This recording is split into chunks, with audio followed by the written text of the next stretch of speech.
प्रधानमंत्री नरेंद्र मोदी ने महिला सशक्तिकरण, बीमा जागरूकता और वित्तीय समावेशन के लिए बीमा सखी योजना का शुभारंभ किया।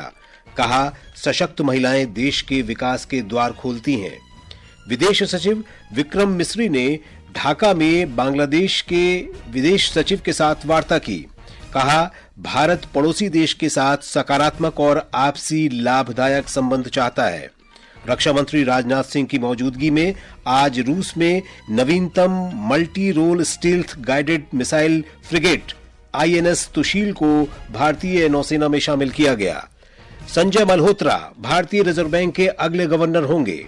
दक्षिण कोरिया ने राष्ट्रपति यून सुक येओल की विदेश यात्रा पर रोक लगाई और सिंगापुर में विश्व शतरंज चैंपियनशिप में 12वीं बाजी में चीन के डिंग लिजेन ने भारत के डी गुकेश को हराकर मैच को बराबरी पर ला दिया।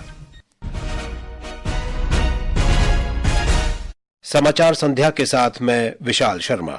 प्रधानमंत्री नरेंद्र मोदी ने महिलाओं में वित्तीय साक्षरता और बीमा जागरूकता को बढ़ावा देने के लिए हरियाणा के पानीपत में बीमा सखी योजना का शुभारंभ किया।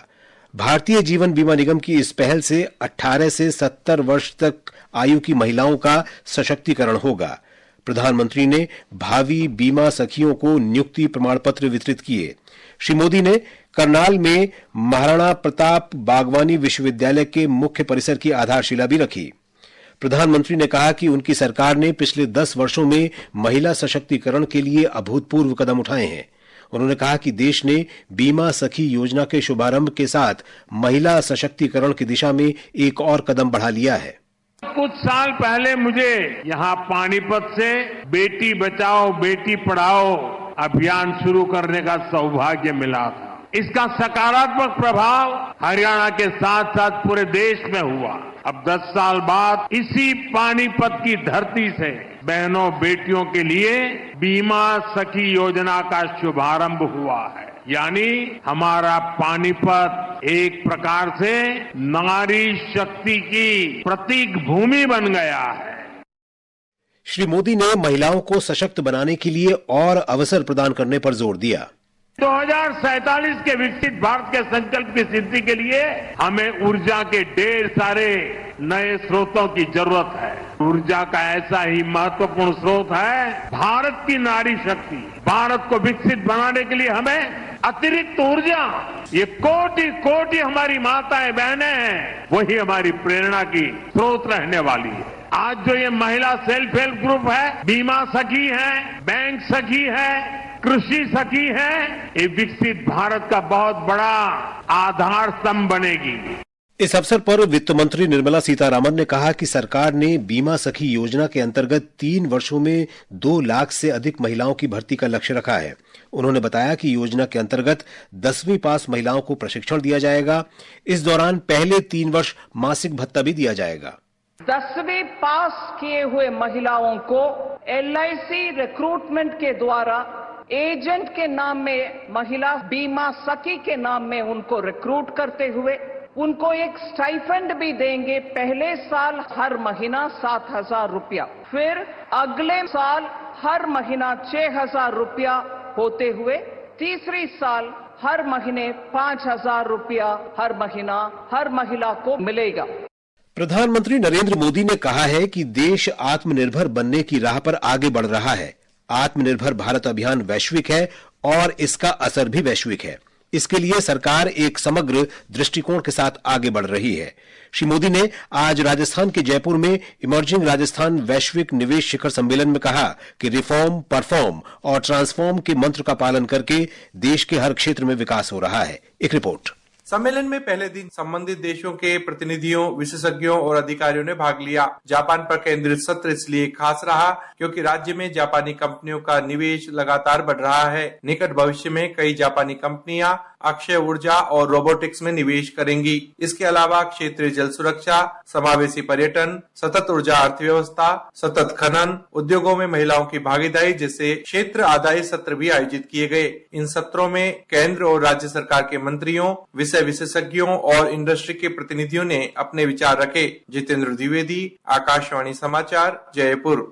विदेश सचिव विक्रम मिस्री ने ढाका में बांग्लादेश के साथ विदेश कार्यालय सलाह मशवरे के बाद कहा कि भारत बांग्लादेश के साथ सकारात्मक, रचनात्मक और परस्पर लाभकारी संबंध चाहता है। उन्होंने आज बांग्लादेश के विदेश सचिव मोहम्मद जसीमुद्दीन से वार्ता की। दोनों देशों के बीच श्री विक्रम मिस्री ने कहा कि दोनों देशों के बीच प्रतिनिधिमंडल स्तर की चर्चा भी हुई।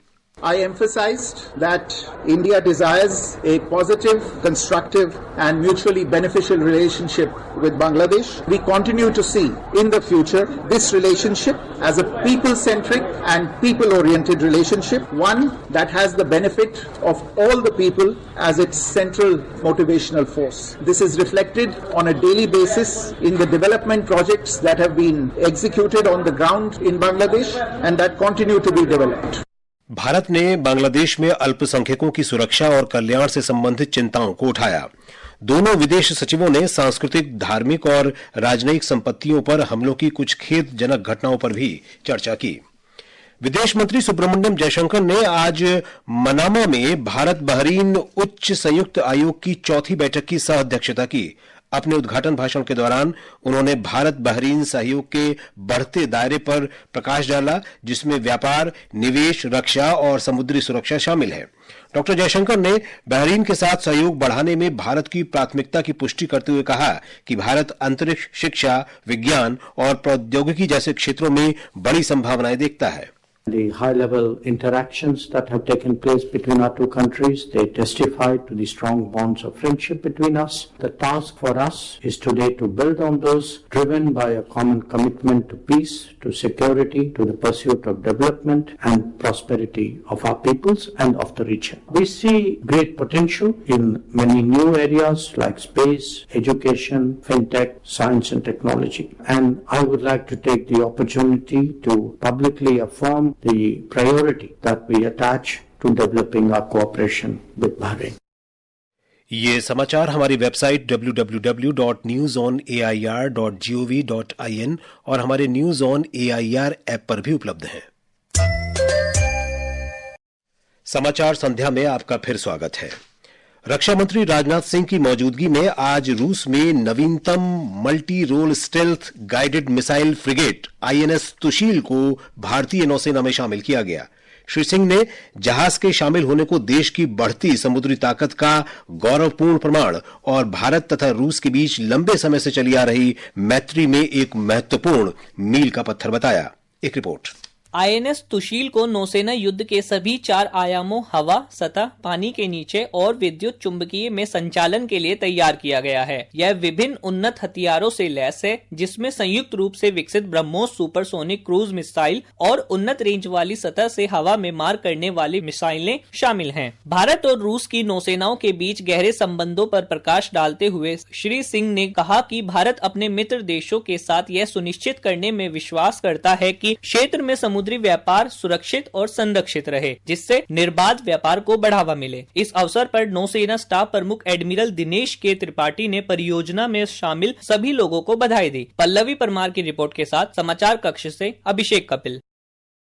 संजय मल्होत्रा भारतीय रिजर्व बैंक के अगले गवर्नर होंगे। मंत्रिमंडल की नियुक्ति समिति ने उनके नाम को मंजूरी दे दी है। उन्हें इस महीने की 11 तारीख से 3 साल की अवधि के लिए इस पद पर नियुक्त किया गया है। 1990 बैच के राजस्थान कैडर के आईएएस अधिकारी श्री मल्होत्रा वर्तमान में वित्त मंत्रालय में राजस्व सचिव के पद पर कार्यरत हैं। वे शक्तिकांत दास का स्थान लेंगे।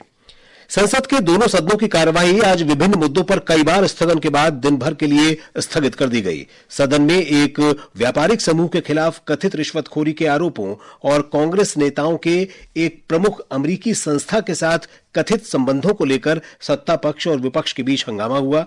लोकसभा में कांग्रेस, डीएमके और अन्य विपक्षी दलों ने इन मुद्दों पर हंगामा किया। उधर राज्यसभा में भी इसी तरह का हंगामा देखने को मिला। प्रधानमंत्री नरेंद्र मोदी इस महीने की 11 तारीख को वीडियो कॉन्फ्रेंसिंग के माध्यम से स्मार्ट इंडिया हैकाथॉन 2024 के ग्रैंड फिनाले में युवा इनोवेटर्स से बातचीत करेंगे। ग्रैंड फिनाले में 1300 से अधिक छात्रों की टीम भाग लेगी। इस अवसर पर प्रधानमंत्री उपस्थित लोगों को संबोधित भी करेंगे। राष्ट्रपति द्रौपदी मुर्मू कल मानवाधिकार दिवस के अवसर पर नई दिल्ली में राष्ट्रीय मानवाधिकार आयोग द्वारा आयोजित एक कार्यक्रम को संबोधित करेंगी। मानवाधिकार दिवस हर वर्ष 10 दिसंबर को मनाया जाता है। इस वर्ष का विषय हमारा अधिकार हमारा भविष्य अभी है। ये समाचार आकाशवाणी से प्रसारित किए जा रहे हैं। दक्षिण कोरिया में राष्ट्रपति यून सुक येओल के विदेश यात्रा करने पर प्रतिबंध लगा दिया गया है। पिछले मंगलवार को उनके द्वारा की गई अल्पकालिक मार्शल लॉ की घोषणा के कारण उनकी जांच की जा रही है। हालांकि मार्शल लॉ 6 घंटे बाद ही हटा दिया गया था। यह प्रतिबंध न्याय मंत्रालय ने उच्च रैंकिंग अधिकारियों के लिए भ्रष्टाचार जांच कार्यालय CIO के इस बारे में आदेश की घोषणा के बाद लगाया है। विश्व शतरंज चैंपियनशिप की 12वीं बाजी में विश्व चैंपियन चीन के डिंग लिजन ने ग्रैंड मास्टर डी गुकेश को हरा दिया है। 14 बाजी के मुकाबले में दोनों खिलाड़ी 6-6 अंकों के साथ बराबरी पर हैं। गुकेश ने कल 11वीं बाजी जीती थी। 7.5 अंक लेने वाला खिलाड़ी नया विश्व चैंपियन बनेगा। आकाशवाणी का समाचार सेवा प्रभाग हिंदी और अंग्रेजी में अपने साप्ताहिक कार्यक्रम पब्लिक स्पीक में आज रात 9:30 बजे तपेदिक मुक्त भारत विषय पर परिचर्चा प्रसारित करेगा। परिचर्चा में स्वास्थ्य और परिवार कल्याण मंत्रालय में उप महानिदेशक TB professor Urvashi B Singh और अखिल भारतीय आयुर्विज्ञान संस्थान में पल्मोनरी मेडिसिन के प्रोफेसर डॉक्टर विजय हड्डा भाग लेंगे। श्रोता तपेदिक की पहचान और उसके उपचार से जुड़े विभिन्न पहलुओं पर हमारे विशेषज्ञों से प्रश्न पूछ सकते हैं। वे सरकार की ओर से चलाए जा रहे 100 दिन के तपेदिक उन्मूलन अभियान के संबंध में भी अपने सवाल पूछ सकते हैं। मौसम विभाग ने पंजाब, हरियाणा, चंडीगढ़, उत्तर प्रदेश और असम के विभिन्न स्थानों पर कल देर रात और सुबह के समय घना कोहरा छाए रहने की संभावना व्यक्त की है। विभाग ने अगले 2 दिनों के दौरान पश्चिम बंगाल, सिक्किम, बिहार, झारखंड, असम, मेघालय, नागालैंड, मिजोरम, मणिपुर और त्रिपुरा में भी ऐसी ही स्थिति रहने की संभावना बताई है। और अब अंत में मुख्य समाचार एक बार फिर। प्रधानमंत्री नरेंद्र मोदी ने महिला सशक्तिकरण, बीमा जागरूकता और वित्तीय समावेशन के लिए बीमा सखी योजना का शुभारंभ किया। कहा, सशक्त महिलाएं देश के विकास के द्वार खोलती हैं। विदेश सचिव विक्रम मिस्री ने ढाका में बांग्लादेश के विदेश सचिव के साथ वार्ता की। कहा, भारत पड़ोसी देश के साथ सकारात्मक और आपसी लाभदायक संबंध चाहता है।